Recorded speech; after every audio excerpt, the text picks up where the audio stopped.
Ladies and gentlemen, we request Dr. Ajeenkya D Y Patil to enlighten us with his thoughts this afternoon.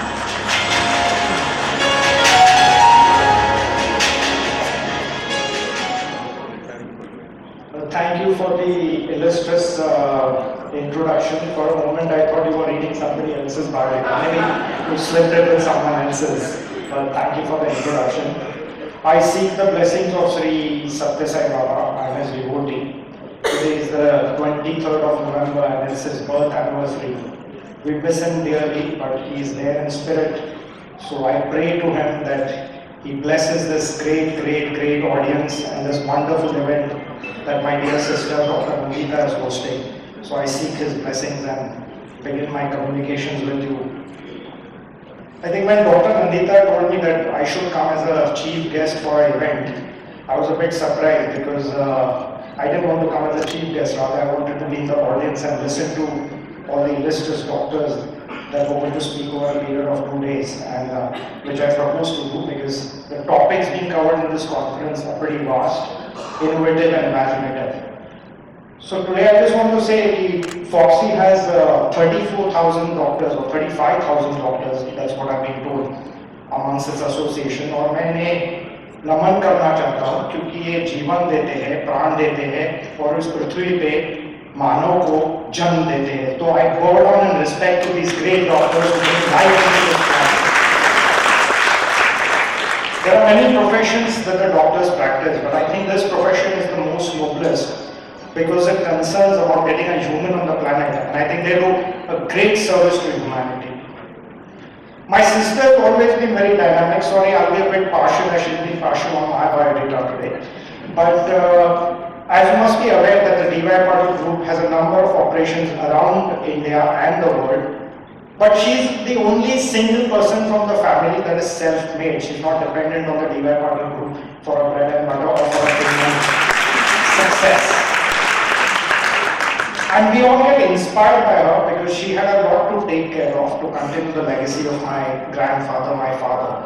But she's a completely self-made woman and she's made a name for herself. So today I stand here very proudly inspired by my sister to watch her grow, to watch her evolve and come to these great heights. This is just one of your milestones. May you cover many such milestones and become an even greater doctor, greater human, so that you can serve the planet and humanity at large. Dr. Nandita, thank you. Really delighted such illustrious luminaries sit amongst the audience because I say the real VIPs are there and not on the dais. Besides, of course, Sachin Tendulkar and Ekta Kapoor. So they are the real VIPs here at the event. But all you doctors here, all you wonderful people from India and from around the world are the real VIPs, that's it. And because of you, this gathering has that presence that it requires. So thank you all for coming here in such numbers and gracing this occasion. Recently, I was just told by many of the fraternity in the community that the IVF routes that are set up by the government of India currently are sort of bit controversial views. And I feel that technology is evolving at such a rapid pace that governments need to cope up with the changes in technology that are happening at such a rapid pace. And if we don't wake up to the realities of technology, I think we'll be left far behind in the race and not evolve according to the times.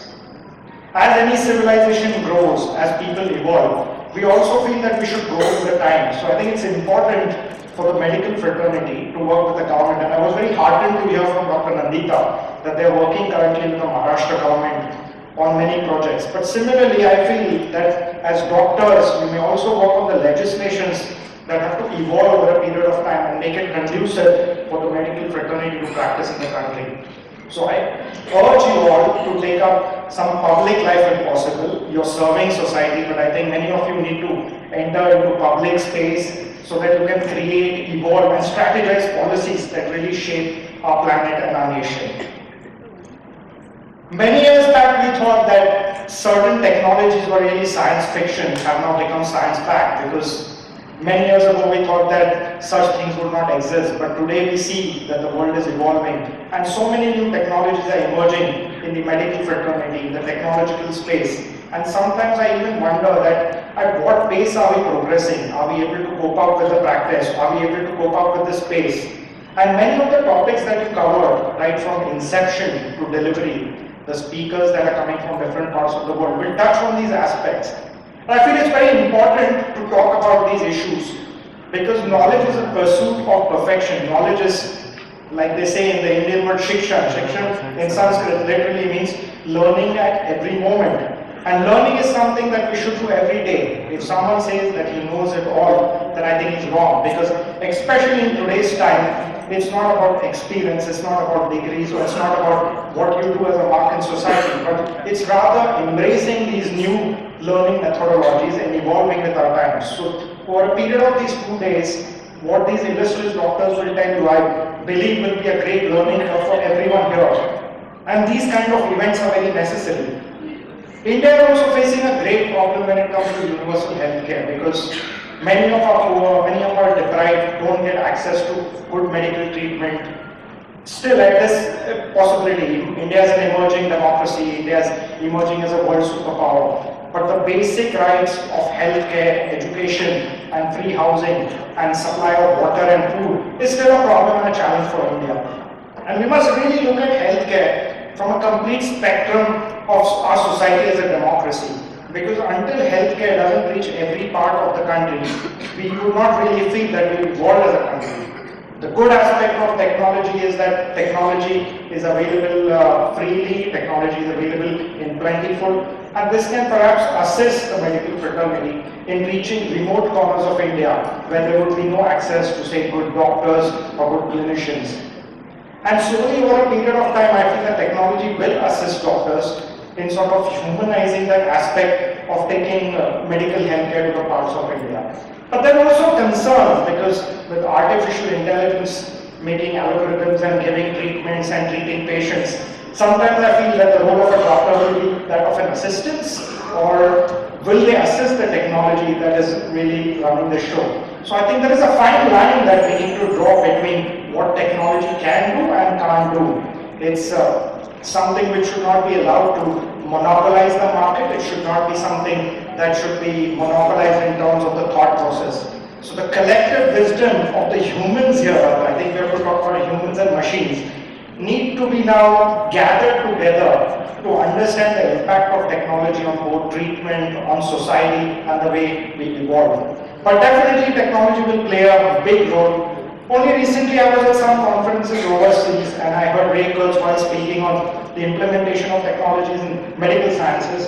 I am now currently setting up a very large hospital in the city of Mumbai, and we are looking at cutting-edge technologies to put into this hospital. But right from genetic designing to the birth, we can now tweak the genes in such a way that disease can be prevented, disease can be reflected, disease can be predicted. And I think it's wonderful to have a healthy nation, right from inception to perception. Because these are some things which were only in the domain of science fiction and they have now literally become science fact. So I certainly believe that the quality of life will improve, the human longevity will increase, and that would lead to all sorts of issues such as the production of food, the supply of water, housing needs, and we need to be too sensitive to these facts. Dr. Nandita briefly spoke about population control. And I feel it's very important to look at this aspect because if we have a smaller population, it will be easier for India to feed its people. So we need to really take this message to the masses that population, while can be a boon in terms of human capital being employed in industry, but with technology, automation coming into the fold, I feel that we need to look at our population boom as well. I won't go on talking about all the technologies because many of you will be speaking on these various aspects and I'm looking forward to hearing that. But while going, I'll just thank everyone for giving me an opportunity to present my views at this conference. I also want to thank Dr. Nandita. Her theme of V for 3 is very important because my mother was a woman, my 2 sisters are women, my wife is a woman, and they are all very special to me. Many of my team members are women. My little sister Priya is now currently helping me in the setup of the hospital. So these are all outstanding ladies who have surpassed and are assisting society in creating change. But when we are all talking about women's empowerment, I think we should speak a little bit about the men as well, because the men feel a bit left out. And behind every successful man there is a woman, but behind every successful woman there is also a man. And that's Pradeep Panshetkar. So thank you for being such a kind husband, such a supporting husband, because without your support, this would have not happened, and my sister would have not achieved the dream that she's doing today. While going, I just want to speak about Satya Sai Baba's words, because I often quote him. He says, and I quote, "There is only one caste, that is the caste of humanity. There is only one language, that is the language of the heart. And there is only one religion, the religion of love." Ladies and gentlemen, thank you very much.